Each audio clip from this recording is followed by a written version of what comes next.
Salam, hər vaxtınız xeyir olsun dəyərli izləyicilərim. Bugünkü videomda sizin üçün hazırlaması asan başa gələn, dadlı, ləzzətli, eyni zamanda çox bərəkətli, üzəri xırçıltılı, içərisi də yumuşaq, möhtəşəm şirniyyat.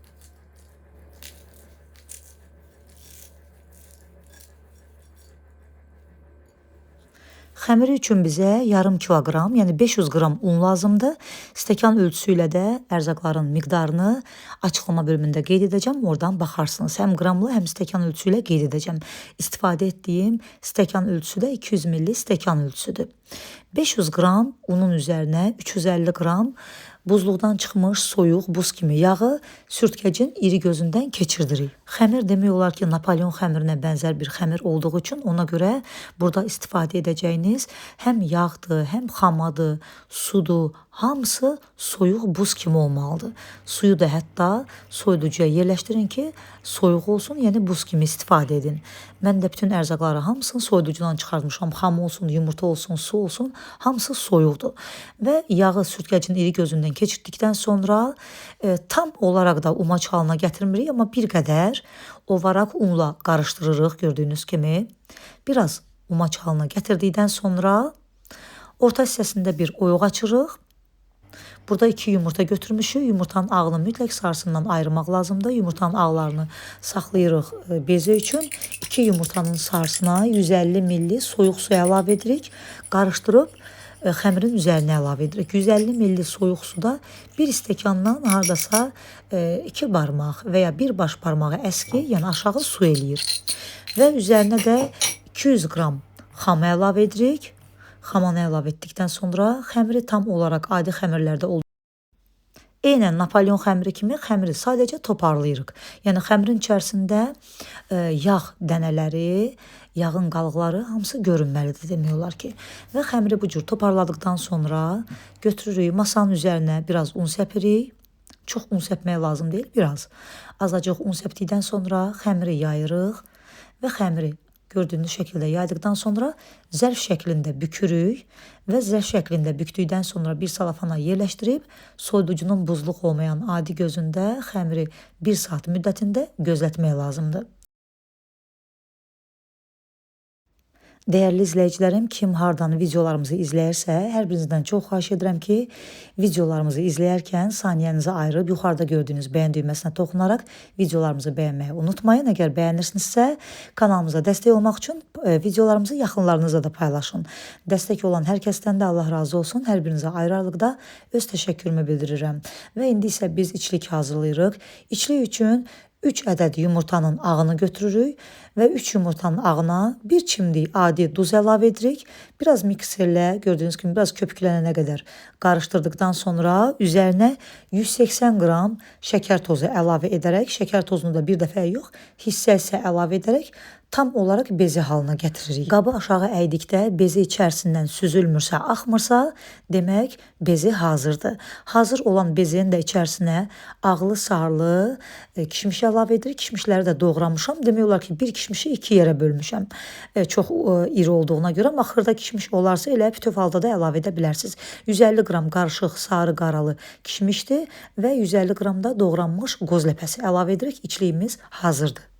Onu da nəzərinizə çatdırım ki, amma mütləq bezəni hazırlayarkən yumurtanın ağının sarısından ayıranda çalışın ki, 1 qram belə olsa yumurtanın sarısı ağa qarışmasın. Əgər sarısından 1 qram belə ağın içərisinə düşərsə, onda bilin ki, bezi alınmayacaq. Həmin o yumurtanın ağları qətiyyən bərkiməyəcək, qatılaşmayacaq. Ona görə mütləq yumurtanın ağını sarısından ayırarkən diqqətli olun. Və 1 saat keçdikdən sonra soyuducudan götürürəm xəmiri.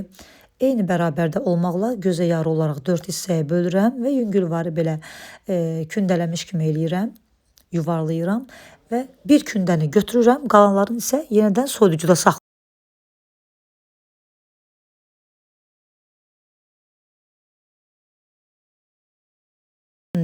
Hər kündəni biz yayıb 2 hissəyə kəsirik, içlik qoyub bükürük və 8 ədəd bizdə rulet formasında şirniyyatlarımız alınır. Çox bərəkətli bir reseptdir. Bu reseptlə tam olaraq qeyd etdiyim kimi 8 ədəd iri ölçüdə list uzunluğunda ruletlər alınır. Doğradıqda da xeyli şirniyyat çıxır. Yəni hər kəsə çatacaq bir qonaqlıq süfrəsi üçün də hazırlaya bilərsiniz. Demək olar ki, xəmir Napolyon xəmiridir. Üzəri qəşəng xırçıltılı, içərisi bezeli, qoz ləpəsi ilə, kişmişlə super şirniyyatlar alınır. Baxın, belə gördüyünüz kimi incə şəkildə yaydıq. Yaydıqdan sonra ortadan 2 hissəyə bölürük və xəmirin bir hissəsinə kənardan gördüyünüz kimi gözə yarı olaraq içlikdən əlavə edirik və rulet şəklində bükürük. Bükdükdən sonra da xəmirin alt hissəsi biraz açıq qalır. Həmin hissədən biraz xəmiri belə çimdikləyərək yapışdırırıq. Yəni həmin hissə açıq qalmasın və kənarlarını da mütləq belə bağlayırıq. Baxın, bu hissəni deyirəm. Xəmirin bu hissəsini bağlayırıq, örtürük və həmin hissə alt hissədə qalır. Yenə də qeyd edirəm, 4 ədəd kündədir. Hər bir kündəni yaydıqdan sonra 2 hissəyə bölürük və içlikdən əlavə edirik, bükürük. Ümumilikdə 2 list, yəni 8 ədəd bizdə ruletlər alınır. Və gördüyünüz kimi hazırlanması çox asandır, tez-tez yayılır. Çox rahat bir xəmirdir. Ortadan 2 hissəyə yenə də bölürəm. Bir hissəsinə içlikdən əlavə edib rulet şəklində bükürəm. Videomuz çox uzun alınmasın deyə 4 xəmirin hamısını bir-bir yayıb göstərmirəm sizə. İkisini göstərdim. Hazırlaması görürsünüz, çox rahatdır. Sadə rulet şəklində bükülür və xəmirin kənarlarını qatlayırıq. Bu hissəsini də mütləq bərkitmək lazımdır. Və belə hamısını düzəldirik və məsafəli şəkildə listimizə düzürük. Listə düzdükdən sonra listin içərisində də saxlamağa ehtiyac yoxdur. Artıq son ikinci kündəni hazırlayarkən sobanı yandırırıq. Öncədən isidilmiş əvvəlcə 200 dərəcədə bir 10 dəqiqə bişirdikdən sonra sobanın dərəcəsini indirdim. 170 ilə 180 dərəcə arasına və ümumilikdə 40 dəqiqə müddətində bişirdim. Amma yenə də hər kəs öz sobasına uyğun dərəcəni ayarlasın. Çünki hər kəsin sobasında dərəcə eyni olmur. Sadəcə bu cür yağlı xəmirləri, yəni Napolyon xəmiri, qat-qat xəmiri kimi olan xəmirləri bişərkən yağı süzülməsin deyə ona görə əvvəlcə çox isidilmiş sobaya yerləşdirilir. Yəni yüksək dərəcədə isidilmiş sobaya yerləşdirilir ki, xəmir yağını yəni buraxmasın, yağını çıxarmasın, xəmir toparlansın. Daha sonra isə sobanın dərəcəsi bir qədər də endirilir və tam hazır olana qədər bişirilir. Və gördüyünüz kimi ruletlərin üzərindən də belə kəsiklər atırıq ki, həm içərisində olan demək ki, bezə də yaxşı bişsin və təbii ki, bişdikcə özünüz də görəcəksiniz ki, şişir. Bu da təbiidir. Hətta xəmir partlaya da bilər, çünki içərisində bezə var. Amma mən yenə də qeyd edirəm, yəni tez sobadan çıxartmadım. Tam olaraq 40-45 dəqiqə müddətində bişirdim ki, içərisində olan bezə də yaxşı pişsin, yəni bezə sulu qalmasın. Və hər bir listimi ümumilikdə qeyd etdiyim kimi 40-45 dəqiqə müddətində sobanın ən alt gözündə bişirdim, götürdüm və götürdükdən sonra mütləq tam soyumasını gözləmək lazımdır. Tam soyduqdan sonra artıq ki, üzərinə baxın, belə xətlər atmışdıq bıçaqla. Həmin xətlərin üzərindən kəsirik və tam soyduğuna görə üzərinə də şəkər pudrası səpərək süfrəyə verə bilərsiniz. Gördüyünüz kimi çox bərəkətli, çox gözəl bir reseptdir. Üzəri xırçıltılı, İçərisi bezi, qoz ləpəsi, kişmiş, möhtəşəm bir şirniyyatlar alınır. Mütləq sizlər də hazırlayarsınız. Geri dönüşlərinizi gözləyəcəm. Dəyərli izləyicilərim, Instagram hesabınız varsa, Instagramda da Kəmalə Kərimli 82 yazaraq Instagram hesabımdan da videolarımı, əl işlərimi izləyə bilərsiniz. Və baxın, bu da şirniyyatımızın iç görünüşüdür. Xəmir həqiqətən möhtəşəm bir xəmirdir. Bu xəmirlə hətta siz Napolyon pirojnaları belə hazırlaya bilərsiniz. Bişirib arasına bişmiş krem və ya yağla qatlaşdırılmış südlə hazırlanmış krem də əlavə edib nuş edə bilərsiniz. Möhtəşəm bir xəmirdir, yenə də qeyd edirəm. Hazırlanması da gördüyünüz kimi az ərzaqla çox tez başa gələn bir xəmirdir. Və bu da görürsünüz iç görünüşü, necə gözəl qatları görünür xəmirin. Halbuki xəmiri mən bir dəfə qatlamışam. Buna baxmayaraq xəmir çox gözəl qat-qat alınıb.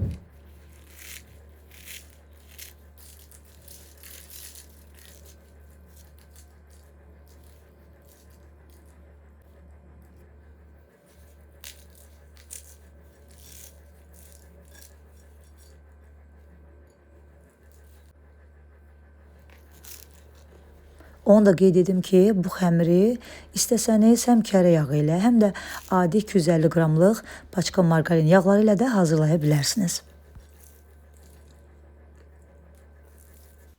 Siz də mütləq hazırlayın. Əminəm ki, çox bəyənəcəksiniz. Göz haqqınızı halal edin. Bura qədər videomu izləyib bəyənən, rəylərdə hər zaman xoş sözlər yazan hər kəsə, hər bir izləyicimə ayrı-ayrılıqda öz təşəkkürümü bildirirəm. Sağ olun, salamat qalın. Əgər videonu bəyəndinizsə, Kəmalə Kərimli 82 kanalına abunə olun, videonu bəyənib şərh yazmağı unutmayın. Dəstəyiniz Kəmalə xanım üçün motivasiya mənbəyidir. Paylaşılan videoları bəyənib şərh yazanlara öncədən təşəkkür edirik.